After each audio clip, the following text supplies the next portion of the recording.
चलिए इससे आगे देखिए छात्रों, क्वेश्चन नंबर आपका है 5। अब सवाल, घूम से 60 मीटर की ऊंचाई पर एक पतंग उड़ रही है, ठीक है। पतंग में लगी डोरी को अस्थायी रूप से घूम के एक बिंदु से बांध दिया गया, ठीक है। घूम के साथ डोरी का झुकाव 60 अंश है। यह मानकर कि डोरी में कोई ढील नहीं है, तो डोरी की लंबाई ज्ञात कीजिए, ठीक है। कोई पतंग है, देखिए छात्रों, ये पतंग 60 मीटर ऊंचाई को उड़ रही है। मान लीजिए आपकी 60 मीटर है, तो इससे कोई आपको बनता है 60 अंश को। ये आपको 60 अंश को खोना है। आपका पतंग हमेशा इन त्रिशूल की छात्र देखिए, इसे माना ही कि आपकी 1 मीटर है। माना पतंग की डोरी की लंबाई 1 मीटर है, ठीक। उसे आपसे पूछी पतंग की डोरी की लंबाई, ठीक है। देखिए, माना माना पतंग की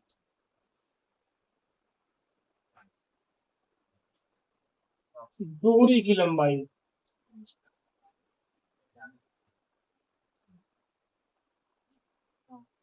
लंबाई बराबर एल मीटर है, ठीक है। एल मीटर है। अब देखिए छात्रों, देखिए त्रिभुज ए बी सी में,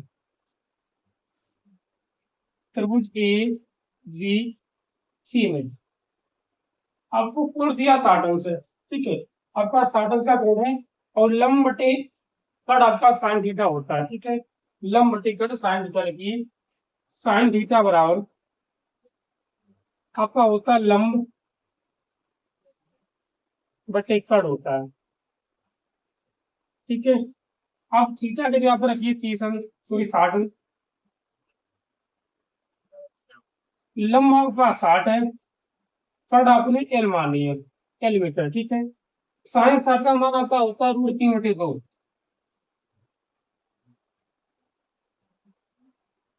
आप क्रॉस मल्टीप्लाई की कैसे बात, देखिए √3L, इसका इधर करिए और इसका इधर करिए, ठीक है। देखिए √3L, 60 × 120। आप जो एल को मान गए तो एल बराबर आपके पास आ गया 120/√3। आप √3 का गुणा भाग करिए, लिखिए √3 का गुणा भाग करने पर तो आपका हो जाएगा √3 और √3। आपका एल बराबर 120 √3। देखिए आपको √3 आपका 3 हो जाएगा, 3×4 = 12 है। ये आपका हो गया पतंग की डोरी की लंबाई 40 √3 मीटर, ठीक। इसे अवलोकन करिए, ठीक है। इससे आगे देखिए क्वेश्चन नंबर जो आपका है 6, पहले इसे अवलोकन करिए।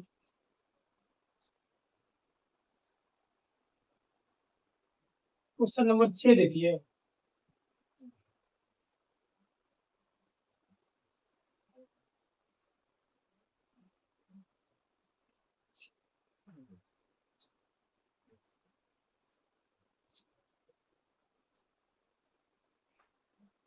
ये क्वेश्चन नंबर 6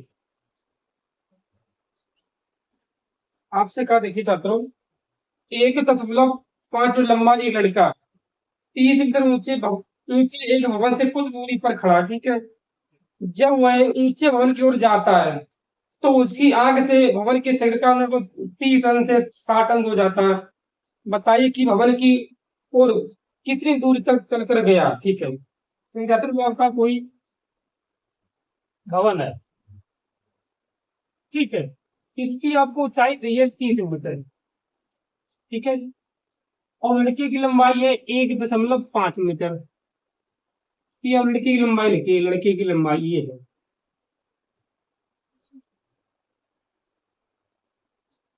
1.5 मीटर। देखिए छात्रों, उसकी आंख से कौन बने, तो पहले तो ऐसे कि आपका 60 है, कि आपका 30 है। आपसे कहा है कि 30 से 60 हो जाता, पहले तो 30 था, बाद में 60 अंश है, ठीक है। इसे मानिए ए बी सी डी। अब एक बार याद रखिए इसे, ठीक है। आपको 30 ही दिया, 30 मीटर की ऊंचाई, ठीक है, सही है। अब लड़के की लंबाई अगर 5 मीटर है, ठीक है। इसे मान लो, देखिए इसे मानिए आप x है, ये आपका y है, ठीक है। आपसे पूछा है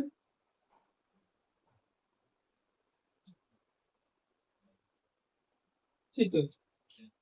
अब देखिए एक बात आप याद रखिए, इस भवन की ऊंचाई कितनी है, 30 मीटर है। 30 मीटर आपकी कहाँ से है, इसे आपकी यहाँ तक है। 30 मीटर आपकी यहाँ से लेके यहाँ तक है, ये है। अब उस लड़के की लंबाई है 1.5 मीटर।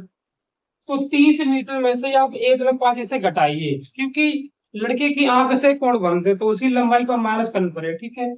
तब आपका इतनी लंबाई आपकी बची है, इतनी कितनी, 28.5 मीटर, ये वाली बी से सी तक। ये आपकी लंबाई अलग है, ठीक है। इसे कुछ और मान सकते हैं, पूरी भवन की लंबाई है 30 मीटर, उसकी आंख से कोण बनता है, तो लड़की की लंबाई आप माइनस करे हो। 30 में से जब आप इधर 5 गए हो, तब 28.5 बचे, ठीक है। अब देखिए ये माना, अब की माना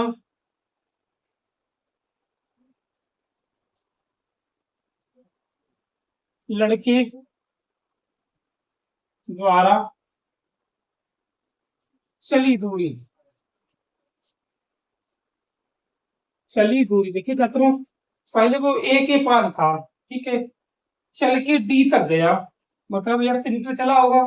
इस समय समझे, ठीक है, माना 1 मीटर है कि वो 1 मीटर चला, ठीक है। मुझे इसी एक्स का मान चाहिए, इसी एक्स का मान आपसे पूछा, क्योंकि पहले आपसे कहा कि ए के पास था, मतलब तीसरे कोण पे था, चल के गया भवर की ओर, उसका कोण 60 अंश हो गया, तो मतलब कि डी तक चला। ए से लेके डी तक की दूरी मान ली, इसे क्या एक्स है आपकी, ठीक है। अब देखिए, तब अब लिखिए त्रिभुज डी बी सी में, त्रिभुज डी बी सी में, अब आपको मालूम है, ठीक है, हमें पहले इसका बाई का मान चाहिए। तब आपका लंब बटे आधार क्या होता है, टेन थीटा होता है। देखिए टेन थीटा बराबर आपका होता है लंब बटे आधार, आधार, ठीक है। क्या करना है आपको, थीटा की जगह पे आपको 60 अंश करना है, लंब आपका 28.5 है, ये आपकी बाई है, ठीक है, आधार। देखिए थीटा की जगह पे आप कितने रखिए, 60 अंश रखिए। लंब आपके पास 28.5 है, आपके पास आधार कितना देखिए छात्रों, आधार इसका आपका बाई है, इसे आप बाई रखिए। अब आपको मालूम है टेन 60 का मान होता है √3, 28.5 बटे बाई। अब बाई का मान रखे तो √3 आपका नीचे पहुंचे, मतलब बाई बराबर आपका हो जाएगा 28.5 बटे √3 मीटर। ये आपका बाई का मान है, क्योंकि मुझे एक्स का मान चाहिए, तो आप रूट लीजिए ए बी सी में, लंब आपका यही रहेगा 28.5, दूरी आपकी हो जाएगी एक्स प्लस वाई, क्योंकि डी से लेके बी तक तो वाई है, और ए से लेके डी का आपकी क्या है, एक्स है। ये आपकी दोनों जुड़ जाए, ऐड हुई है, ठीक है। तब आप लिखिए त्रिभुज, त्रिभुज ए बी सी में, ठीक है। तो ये भी आपका होगा लंब बटे आधार, टेन थीटा ही होगा। अब कोण पता नहीं 30 अंश कोण लेके चले, ठीक है। टेन 30 बराबर लंब आपके पास यही रहे 28.5, दूरी आपकी हो जाएगी एक्स प्लस वाई। देखिए छात्रों, ए बी सी तक आपकी दूरी क्या है, एक्स प्लस वाई है, ठीक है। देखो यहां से लेके यहाँ तक क्या दूरी है आपकी, एक्स प्लस वाई है। टेन 30 मान आपका होता है 1/√3, देखिए 28.5 बटे एक्स प्लस वाई, इसका आप क्रॉस मल्टीप्लाई करिए, आपका हो जाएगा एक्स प्लस वाई बराबर 28.5 √3। अब देखिए छात्रों, कि आपका मान आया बाई बराबर 28.5 बटे √3, यही बाई के मान उठा के इस सभी के बाद रख दीजिए आगे, ठीक है। अब आप देखिए, देखिए बाई का मान रखने पर, बाई का मान रखने पर, कि देखिए छात्रों एक्स प्लस वाई बराबर 28.5 √3, क्या करना है आपको, बाई की जगह पे 28.5 बटे √3 आप रख दीजिए, बटे √3 बराबर 28.5 √3, ठीक है छात्रों। आप रूट तीन के इधर उधर करा करिए, ठीक है, रूट तीन का इधर भी करिए, इधर भी कर दीजिए, ठीक है। तब देखिए आप, आपका हो जाएगा अंडर रूट 3 एक्स प्लस 28.5 बराबर, देखिए रूट तीन आपका 3 हो जाएगा, लिखिए 28.5 गुणे 3, तो लिखिए रूट 3 एक्स बराबर, देखिए 3 × 5 = 15, हासिल आ गई एक, 3 × 3 = 24, 1 × 25, 3 × 6 = 8, ठीक है। इससे घटा दो 28.5, तब देखिए इधर लिखिए आप, आपका बचा अंडर रूट 3 एक्स बराबर, जब इसे आप उठाओ देखिए 5 में से बाद आपके 0 बचे, 15 में से हट गया आपके पास 7 बचे, ठीक है। बचे हैं आप कितने बचे देखिए छात्रों, आपके बचे 7, 7 में 2 के आपके 5 बचे, एक्स बराबर 57/√3, तो ना आप √3 का गुणाकार करिए, तब आपका हो जाएगा अंडर रूट 3, या आपका हो जाएगा एक्स बराबर 57√3/3, तो 19×3 = 57, चलिए आपका मान आ गया एक्स बराबर 19√3, यही चली हुई दूरी होगी उस लड़के की। अब लिखिए लड़के द्वारा चली गई दूरी जो आपकी है 19√3 मीटर की है, ठीक है। इसे आप करिए,